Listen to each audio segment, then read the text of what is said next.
Život zna često biti nepravedan, čak i prema nedužnima. Kao što je to slučaj sa Sanjom Štelović, kojoj su već 2 mjeseca nakon rođenja ljekari dijagnostifikovali srčanu manu i od tada traje njena svakodnevna borba za opstanak. Operacije se nižu kao na traci, a prva je bila u Ljubljani već sa 11 mjeseci. Sa 5 godina je slijedila sljedeća operacija, implantacija prstiju, isto je to bolest, tromboza prstiju i da ne bi čitavu ruku, znači samo 2 su prsta. Poslije, isto nakon nekoliko godina, opet je operacija, znači to je išlo u razmaku možda nekih 2, 3, 4 godine, sve zavisi od mog stanja, su nizale se operacije, zadnja je bila 99. u Njujorku. Nova zamjena srčane aorte trebala bi biti izvedena što hitnije, upozoravaju ljekari. Pronađena je i klinika u Njemačkoj gdje bi Sanja bila operisana, ali nedostaju novčana sredstva, 35.000 evra. Sanja živi u veoma skromnim uslovima u naselju Kovanluci na domak Bijeljine.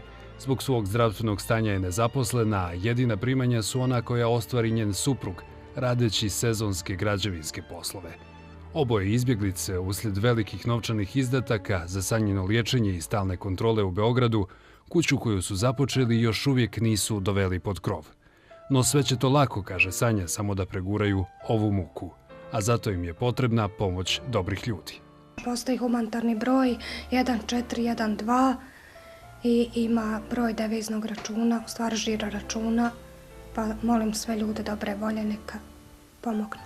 MTEL-ov humanitarni broj 1412 u funkciji je do kraja decembra, a pozivom na isti darujete 1 konvertibilnu marku za Sanjin život. Sredstva za Sanjinu operaciju možete uplatiti i na žiro račun na 161025 000 0047 kod Raiffeisen banke, poziv na broj 0985012969, te iz inostranstva na devizni račun također kod Raiffeisen banke, SWIFT kod je RZB ABA2S, IBAN kod BA39161 22500 198 0647 4.